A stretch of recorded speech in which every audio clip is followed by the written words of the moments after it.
नमस्कार साथियों, Aryan all exam notes में मैं राम नरेश मिश्र आप सभी का स्वागत एवं अभिनंदन करता हूं। दोस्तों, मैं आज आप सभी के लिए बाल विकास एवं अध्यापन विद्या से जुड़े 30 महत्वपूर्ण प्रश्न लेकर आया हूं, जो सभी प्रकार की प्राथमिक शिक्षक पात्रता परीक्षा है बहुत महत्वपूर्ण है। आइए हम सब इन प्रश्नों को अच्छे से दोहरा लें। जो भी विद्यार्थी शिक्षक पात्रता परीक्षा की तैयारी कर रहे हैं उन सभी के लिए बहुत महत्वपूर्ण है और आने वाली शिक्षक पात्रता परीक्षाओं में पूछे जा सकते हैं। अन्य विभिन्न परीक्षाओं में भी बहुत महत्वपूर्ण है। तो आपका ज्यादा समय न गवाते हुए आइए हम प्रश्नों की शुरुआत करते हैं।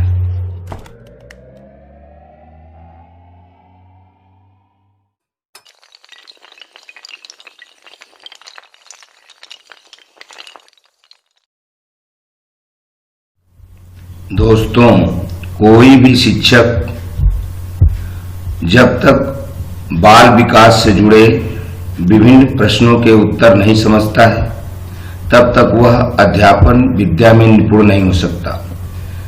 शिक्षक को कक्षा का वातावरण अच्छा बनाना होगा और विद्यार्थी शिक्षक की भावना को समझ सकेंगे, तभी कक्षा में पठन पाठन का कार्य सुचारू रूप से हो सकेगा। हमने इन्हीं सब बातों को ध्यान में रखते हुए और विगत कई परीक्षाओं में प्राथमिक शिक्षकों के लिए विभिन्न प्रश्न जो परीक्षाओं में पूछे गए हैं उनसे बहुत महत्वपूर्ण प्रश्नों को चुना है जो अक्सर परीक्षाओं में आते हैं। तो आइए इन प्रश्नों की शुरुआत करते हैं। प्रश्न 1, निम्नलिखित में से किस समूह के बच्चों को समायोजन की समस्या होती है? तो यहाँ 4 ऑप्शन दिए गए हैं। इन चारों ऑप्शनों पर नजर रखने के पश्चात सही ऑप्शन डी है, कुशाग्र बुद्धि के बच्चे। कुशाग्र बुद्धि के बच्चे एक ऐसे बच्चे हैं जिन्हें समायोजन की समस्या का सामना करना पड़ता है। प्रश्न 2, स्व प्रत्यय विकसित होता है। तो यहां दिए गए ऑप्शनों को देखने के पश्चात सही ऑप्शन सी है, स्व धारणा तथा लोगों की धारणा से। स्व धारणा जैसी रहेगी तथा लोगों की धारणा जैसी रहेगी वैसे ही स्व प्रत्यय विकसित होता है। प्रश्न 3, अभिप्रेरणा एक क्या है?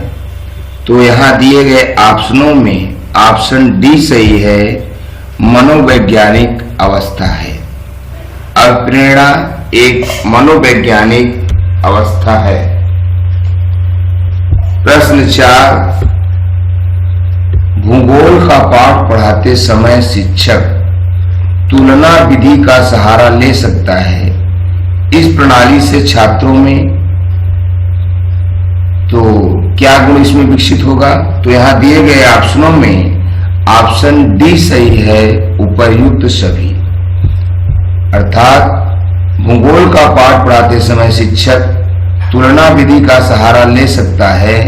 तो इस प्रणाली से छात्रों में ऑप्शन ए निरीक्षण के गुण का विकास होता है, सोचने के गुण का विकास होता है और परीक्षण के गुण का विकास होता है।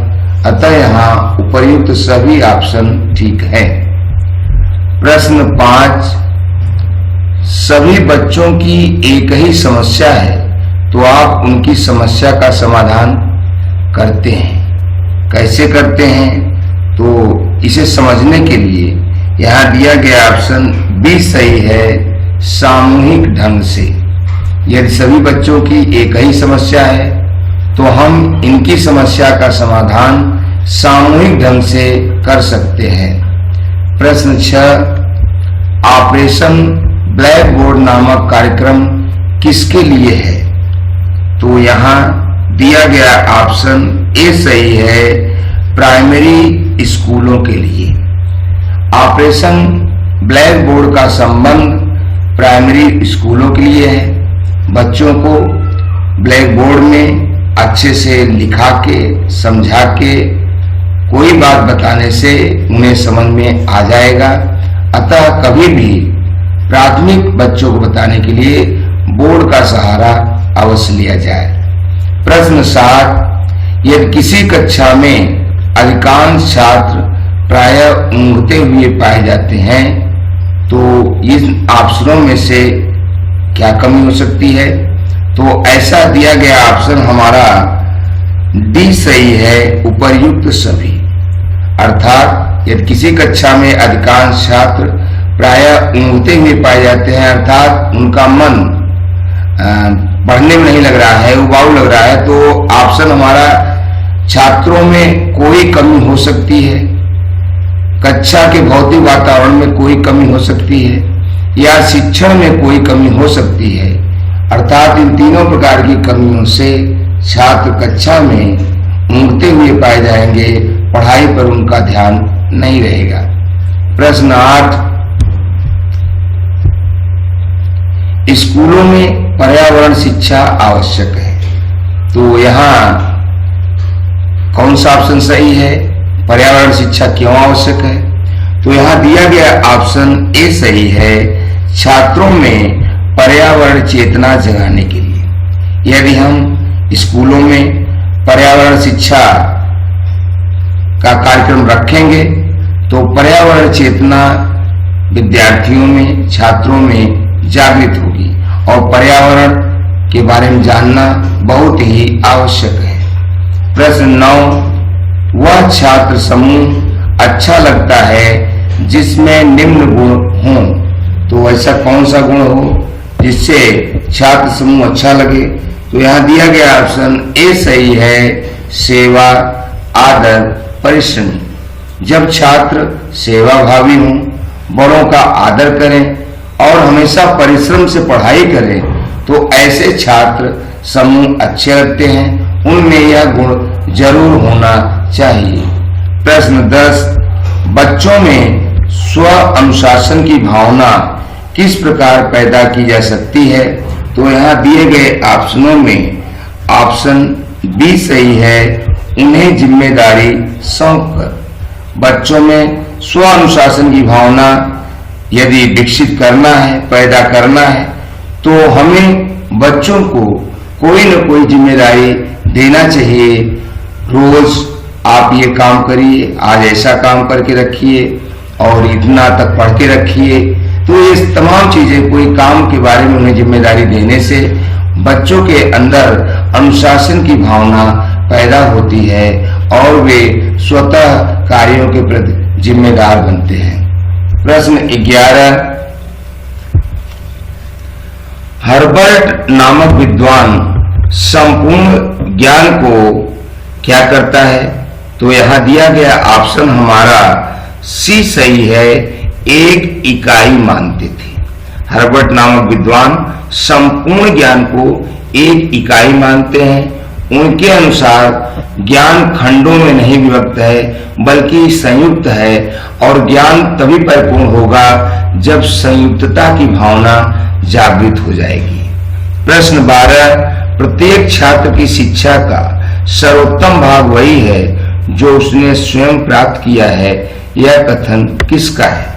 तो यहाँ दिया गया ऑप्शन, जितने भी कथन दिए गए हैं उन कथनों में जो यह कथन जिस विद्वान का है वह दिया गया ऑप्शन हमारा ए है, वाल्टर स्कॉट। प्रत्येक छात्र की शिक्षा का सर्वोत्तम भाग वही है जो उसने स्वयं प्राप्त किया है। अर्थात जब बच्चा कोई भी ज्ञान स्वतः जो प्राप्त कर लेता है वही ज्ञान उसके लिए सर्वोत्तम है, ऐसी बात वाल्टर स्कॉट ने कही है। जब ज्ञान बच्चा प्राप्ति नहीं कर पाता तो सारा ज्ञान उसके लिए व्यर्थ है। अतः सर्वोत्तम ज्ञान जो वह प्राप्त करे वही है। प्रश्न 13, जो आपकी सही आलोचना करता है तो उसके साथ आपका व्यवहार अपेक्षित होगा। आपका व्यवहार कैसा होगा उसके प्रति? तो यहां दिया गया ऑप्शन ए सही है, एक मित्र के रूप में। जो सही अर्थों में हमारी आलोचना करे तो उसके साथ हमारा व्यवहार मित्रवत होना चाहिए, क्योंकि अगर जो हमारी कमी गिना रहा है उन कमियों में हमें सुधार करना चाहिए और कमी बताने वाले को हमें अपना मित्र मानना चाहिए और उसके साथ मित्रवत व्यवहार रखना चाहिए। प्रश्न 14, स्कूल अनुशासन में निम्न में से किसे प्राथमिकता दी जाती है? तो यहां दिए गए ऑप्शनों में सही ऑप्शन डी है, सामाजिक नियमों का सहर्ष परिपालन। सामाजिक नियमों का जब हम सहर्ष परिपालन करेंगे तो स्कूल में अनुशासन बनेगा और स्कूल के अनुशासन को बनाने के लिए यह हमारी पहली प्राथमिकता होनी चाहिए कि सामाजिक नियमों का हम खुशी खुशी पालन करें। प्रश्न 15, बाल केंद्रित शिक्षण विधि से तात्पर्य है। तो हमारा इससे क्या तात्पर्य है? यहां दिए गए ऑप्शनों में ऑप्शन डी सही है, छात्रों के मनोवैज्ञानिक विकास की तैयारी कराना। बाल केंद्रित शिक्षण विधि से हमारा यही तात्पर्य है कि छात्रों के मनोवैज्ञानिक विकास की तैयारी हो, मन से वे किसी कार्य के लिए तैयार हो जाएं। प्रश्न 16, अच्छा शिक्षण प्रकार्य है। तो यहां दिया गया ऑप्शन बी सही है, शिक्षण व्यवसाय के प्रति ईमानदारी और निष्ठा का।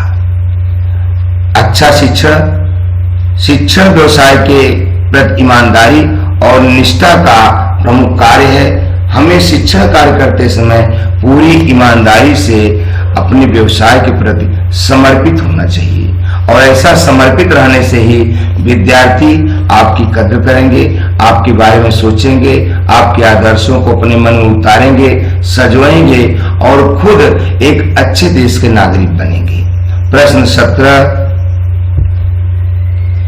धर्म के विषय में आपका क्या विचार है?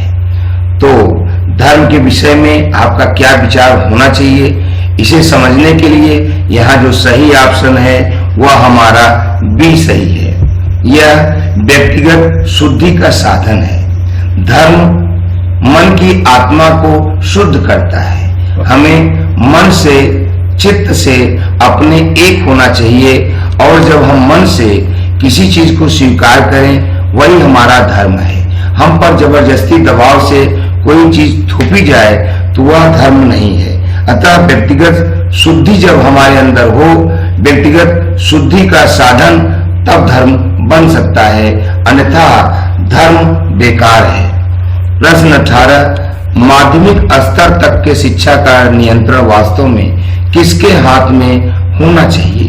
तो यहाँ दिए गए ऑप्शनों में ऑप्शन सी सही है, चुने हुए प्रतिनिधियों के माध्यम से समुदाय के हाथ में।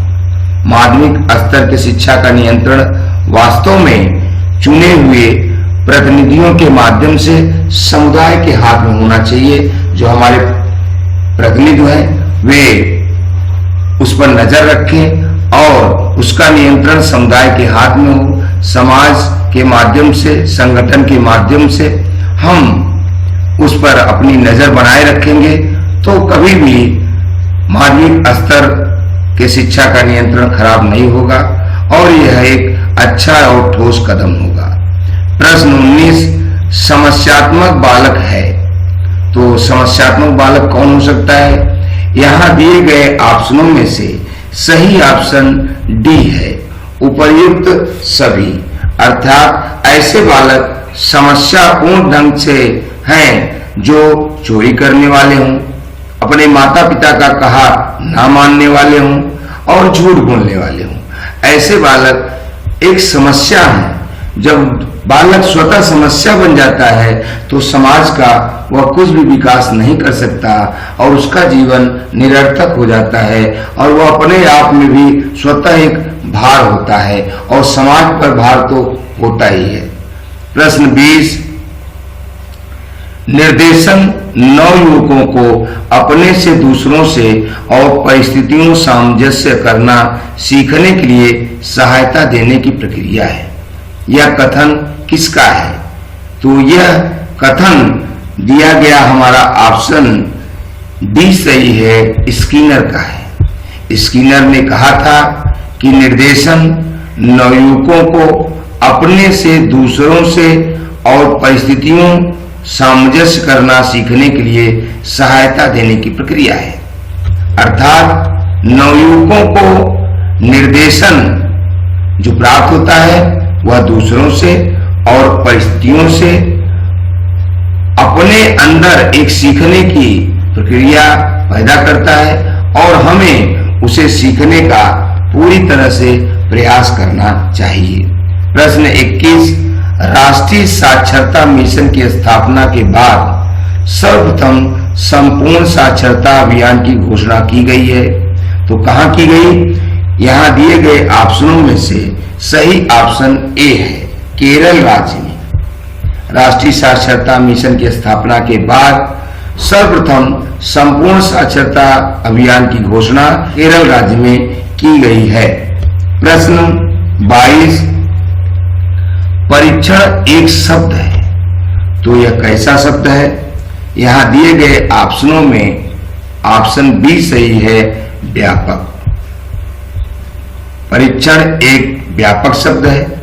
परीक्षण के माध्यम से हम बच्चे के कलाओं का, कार्यों का, आदतों का, तमाम प्रकार की गतिविधियों का पता लगा सकते हैं।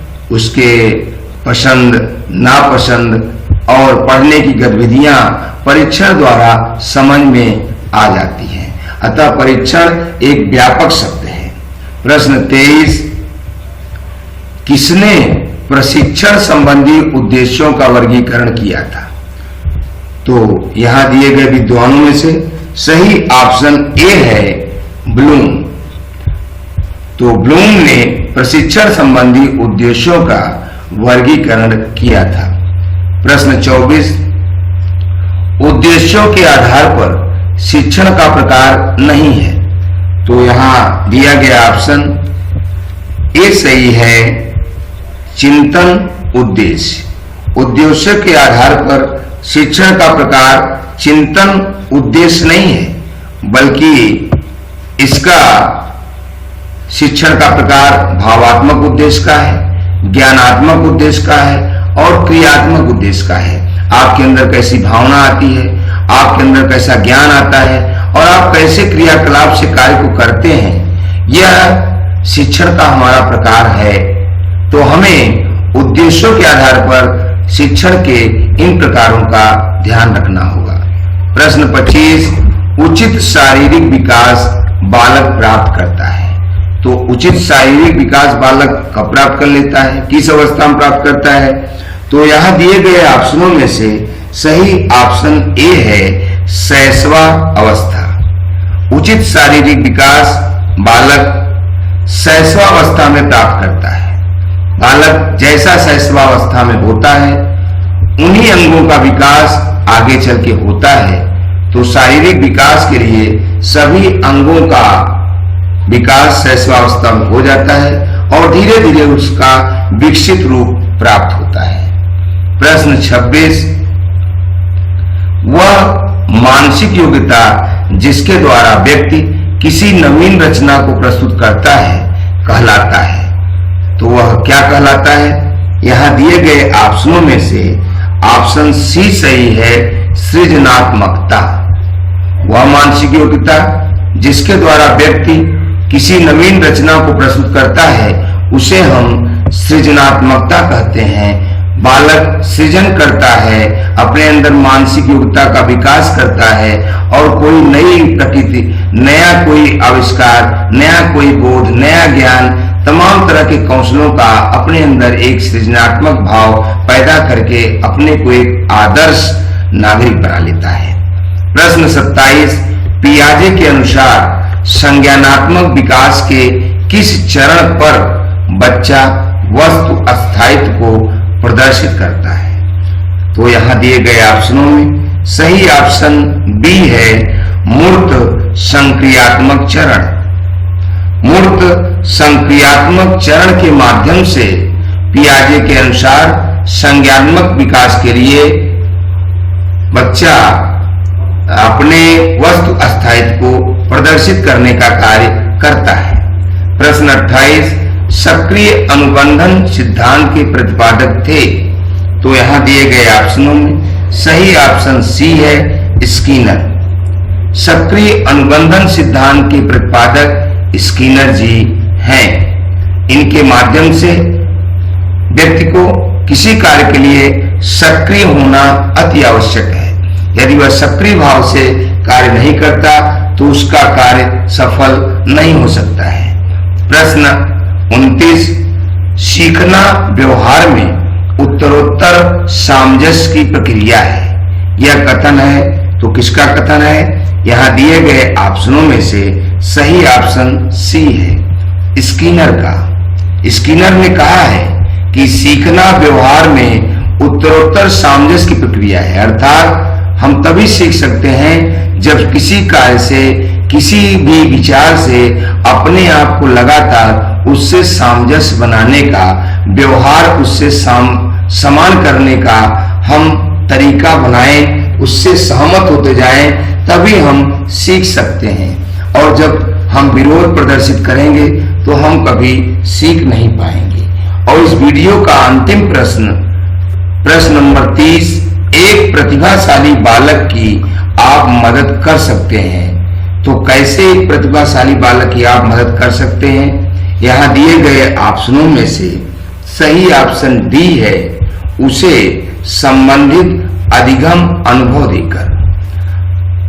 किसी बालक को, प्रतिभाशाली जो बालक है, हम उसकी मदद तभी कर सकते हैं जब अधिगम अर्थात सीखने का उसे अनुभव दिया जाए। किसी बात को सिखाया जाए, वह सीख जाए उस बात को, उसका उसे अनुभव हो जाए, तो वह प्रतिभाशाली बालक उस कार्य को कर सकेगा और हम उसकी मदद कर सकेंगे। दोस्तों, हमारे द्वारा प्रसारित वीडियो आपको कैसे लग रहे हैं, हमें इसे कमेंट बॉक्स में जरूर बताएं।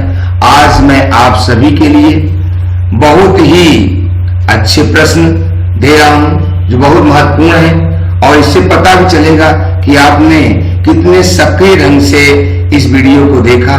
तो इन दोनों प्रश्नों के उत्तर हमें कमेंट बॉक्स में जरूर बताएं। और यदि हमारे चैनल आपको पसंद आ रहे हैं तो इसे लाइक करें, बेल आइकन की घंटी दबा दें, अपने दोस्तों में शेयर करें तथा इसे पूरा वीडियो देखें जिससे आपको अच्छा ज्ञान मिल सके। प्रश्न 1, सक्रिय अनुबंधन सिद्धांत के प्रतिपादक कौन थे? और प्रश्न 2, अभिप्रेरणा कैसी अवस्था है? दोस्तों, मैं आप सभी के लिए शीघ्र ही एक नए विषय के साथ, नए वीडियो के साथ प्रस्तुत होऊंगा। जब भी हमें मौका मिलेगा आपके लिए नया वीडियो बनाता रहूंगा। आप निश्चित अपनी पढ़ाई को ध्यान में रखिए और लगातार अपनी परीक्षाओं की तैयारी करते रहिए और निष्क्रिय मत होइए, हमेशा चुस्त दुरुस्त रहिए, नियम संयम का पालन करिए, समय पर उठिए, पढ़िए, तैयारी करिए और अपनी राह में आगे बढ़ते जाइए। आपको सफलता निश्चित मिलेगी। शुक्रिया, थैंक यू, धन्यवाद।